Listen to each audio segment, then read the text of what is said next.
Now today we will discuss about firearm weapons.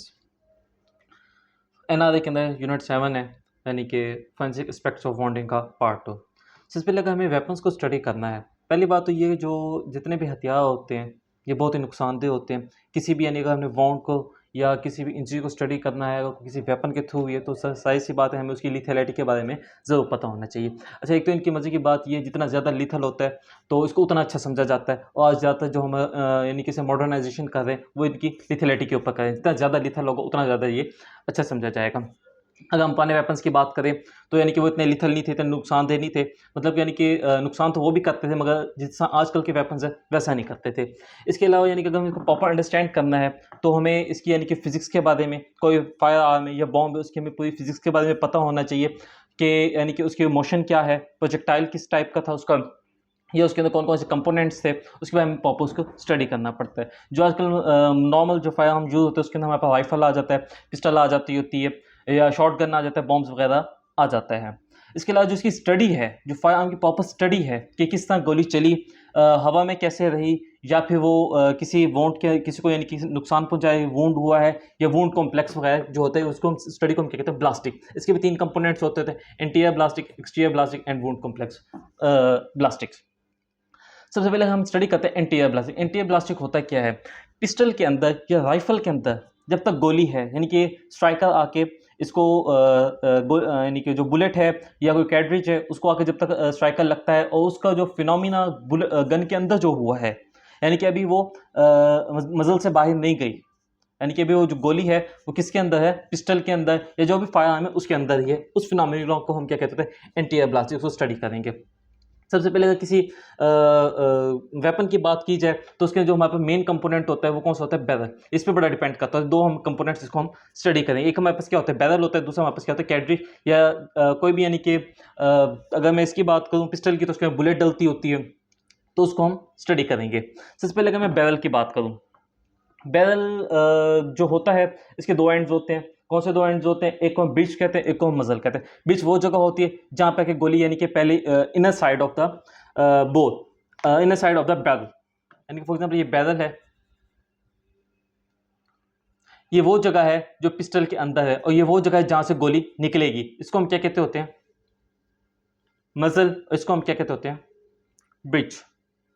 ये bridge है, ये वो जगह है यानी कि जहाँ पे कि पहले गोली इधर होती है, जब स्ट्राइकर स्ट्राइक करता है तो गोली यहाँ से इंटर होती है और यहाँ से एग्जिट होती है। इसको हम क्या कहते हो, क्या हो गया, ये ब्रिज हो गया, ये मजल हो गया। इसके बाद हमारे पास दूसरी कंपोनेंट क्या होता है,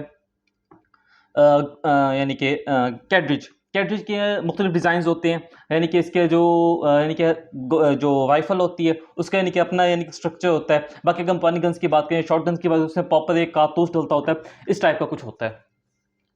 मगर ये तो यानी कि यूज़ हुआ है तो उसके यानी कि रेड कलर का आता होता है ज़्यादातर, तो यानी कि उसके अंदर सारी बुलेट्स होती हैं, यानी कि छोटी छोटी बुलेट्स होती हैं।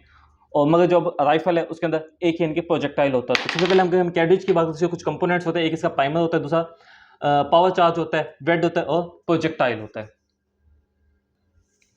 ये जो कैडेज है ये फिट कहाँ पे किया जाता है, ब्रिज एंड के ऊपर इसको फिट किया जाता है, किसी भी गन के अंदर, पिस्टल के अंदर, ये रिवॉल्वर के अंदर। फिर इसके बाद स्ट्राइक आके स्ट्राइक करता है और फिर गोली का फिनोमिना स्टार्ट होता है, यानी कि प्रोजेक्टाइल या जो भी यानी कि गोली चलती है वो फिनोमिना स्टार्ट हो जाता होता है। सबसे पहले हम बात करते होते हैं प्राइमर की। प्राइमर बना किस चीज़ से होता है, ये बेरियम, लेड या मुख्तलिफ यानी कि मेटेलिक सॉल्ट्स वगैरह होते हैं, उससे ये मिलके बना होता है। अगर हम बात करें, ये हमारे पास एक यानी कि कैट्रिज है जिसके ऊपर ये इसका एक ये एंड है, इसको क्या कहते होते हैं, प्राइमर कहते होते हैं। इसके अंदर यानी कि कंपोनेंट्स वगैरह होते हैं, मगर ये क्योंकि यूज जो है वो खत्म हो चुका है, तो यानी कि यहाँ पे क्या हमारे पास स्ट्राइकर स्ट्राइक करता होता है, फिर इसकी वजह से आगे फिनोमिना स्टार्ट होता है। सबसे पहले ये हमारे पास बना किसी बेरियम, लेड एंड मेटेलिक। इसके बाद हमारे पास आता है पाउडर चार्जेस, वेड और प्रोजेक्टाइल।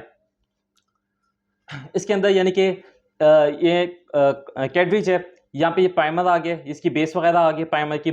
उसके अलावा फिर इसके अंदर यहाँ तक हमारे पास क्या आ जाएगा, पावर चार्ज आता है। फिर यहाँ तक हमारे पास वेड होता है, जो क्या करता होता है, जिसका काम क्या होता है, इस पावर चार्ज को, और जो हमारे ऊपर प्रोजेक्टाइल्स मतलब जो छर्रे होते हैं या जो बुलेट होती है, बुलेट का वो एंड जिसने जाके आगे स्ट्राइक करना होता है, या जिसने आके किसी इंसान को या किसी भी चीज़ को नुकसान पहुंचाना होता है, वो इसके अंदर पड़ी होती है। ये हमारे पास एक बुलेट भी है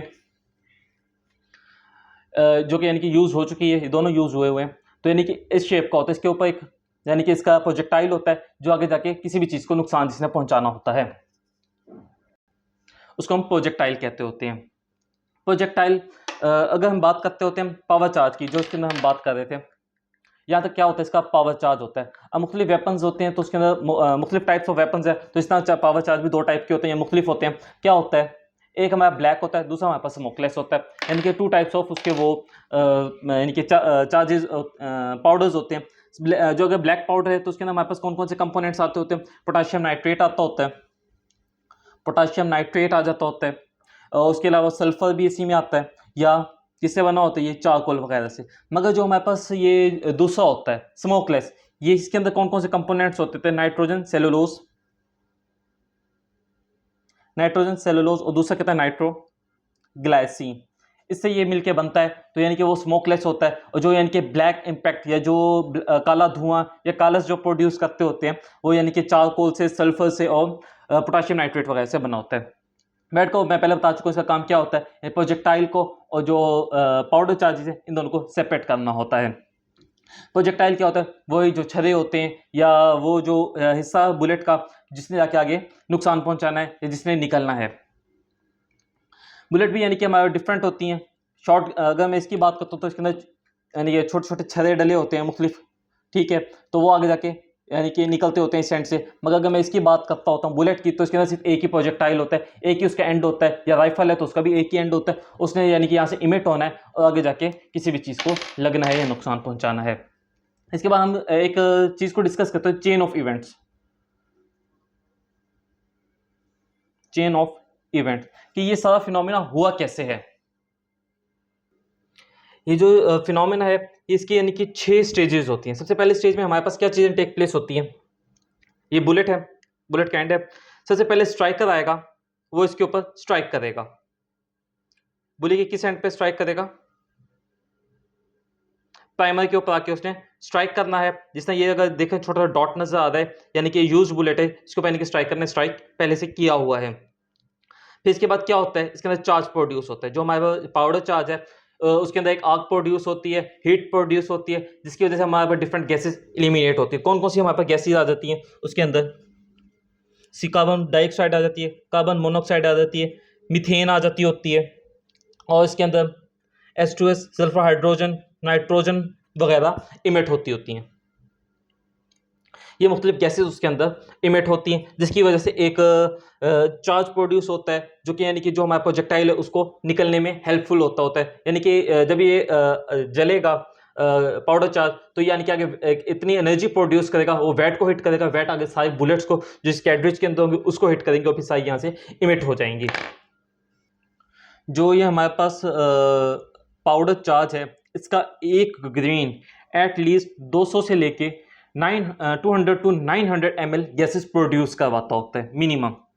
यानी कि तकरीबन इतनी सारी गैसेस प्रोड्यूस होती हैं, जिसकी वजह से इतनी एनर्जी प्रोड्यूस होती है, जो कि यानी आगे जो प्रोजेक्टाइल होता है या जो कंपोनेंट होता है बुलेट का, जिसने आगे स्ट्राइक करना है, किसको भी वुंड करवाना है, तो उसको इतनी स्पीड वो प्रोवाइड करता होता है। फिर इसके बाद क्या होता है,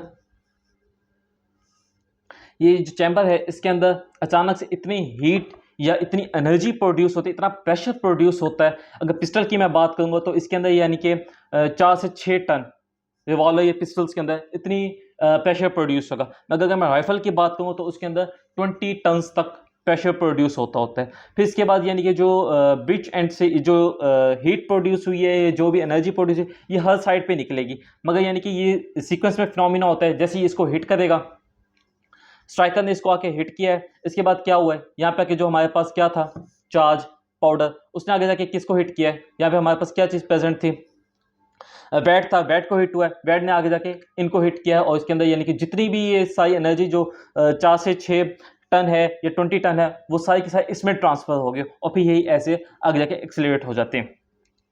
इसका फिर लास्ट क्योंकि जाहिर सी बात है इतना सारी एनर्जी अचानक प्रोड्यूस होती है, तो ये सारा फिनोमिना चेंज होता है। मगर अगर मैं बात करता हूँ राइफल के बुलेट की या राइफल के बुलेट की, उसके अंदर क्या एक खासियत होती है, वो साथ साथ स्पिन भी होती है। मैं एक बात यहाँ पे बताना भूल गया हूँ, बैरल के अंदर types of barrel, two types होते हैं, स्मूथ बैरल और एक का हमारे पास क्या आता है, दूसरा हमारे पास होता है राइफल बैरल, ये मैं एक मिनट बताता हूँ। इसके बाद जो लास्ट स्टेप था इसका, जैसे अचानक से जो बुलेट है, इसका जो चेन ऑफ इवेंट्स में जो लास्ट स्टेप था, इसके अंदर अचानक से जो बुलेट है या कोई भी ये जो कंपोनेंट्स है जिसके अंदर यानी कि प्रोजेक्टाइल्स हैं, जैसे गन से आउट हो जाते हैं, तो हमारे पास सेकंड कंपोनेंट स्टार्ट हो जाता है, उसे क्या कहते होते हैं, एक्सटीरियर ब्लास्टिक। मगर जैसे ही वो मजल से आउट होंगे तो जो एंटीरियर प्रेशर है पिस्टल का या राइफल का, वो फिर जीरो पे चला जाता होता है। अच्छा, इसके अंदर जो बात करते हैं मैं बैरल के अंदर, स्मूथ और राइफल्ड बैरल। जो स्मूथ बैरल होती है, इसके अंदर हमारे पास क्या होता है, जो इनर सरफेस ऑफ बोर होता है, बैरल होता है, वो स्मूथ होता है, उसके अंदर कोई एजेस प्रोड्यूस नहीं होते। मगर अगर मैं बात करूँ राइफल्ड बैरल के अंदर, इसके अंदर यानी कि ऐसे एजेस प्रोड्यूस होते हैं, ऐसे एजेस होते हैं। इनका काम क्या होता है, यानी कि ये एक तो एनर्जी प्रोवाइड करता है ताकि ज़्यादा से ज़्यादा जो हीट है वो गन से बाहर ना नहीं आए, सबसे पहली बात। और दूसरी बात, ये जो राइफल होती है, इसकी जो बुलेट होती है उसमें स्पिन भी होना होता है, और जैसे स्पिनिंग भी ये प्रोड्यूस करवाते होते हैं। इसके अंदर यानी कि क्या कौन कौन सी जगह होती हैं, राइफल की ग्रूव्स होती हैं, इनको हम ग्रूव कहते हैं, और जो ये स्पेस आता है इसको हम क्या कहते हैं, ब्लैंड कह देते होते हैं। ये बुक के अंदर भी साफ वाज़ेह बनाया हुआ है। ये हमारे पास कौन सी आ गई, स्मूथ बोर, और ये राइफल्ड बोर, ये हमारे पास कौन सा है, स्मूथ बोर है। इसके बाद जो हमारे पास नेक्स्ट स्टडी है उसको हम क्या कहते होते हैं, एक्सटीरियर ब्लास्टिक्स।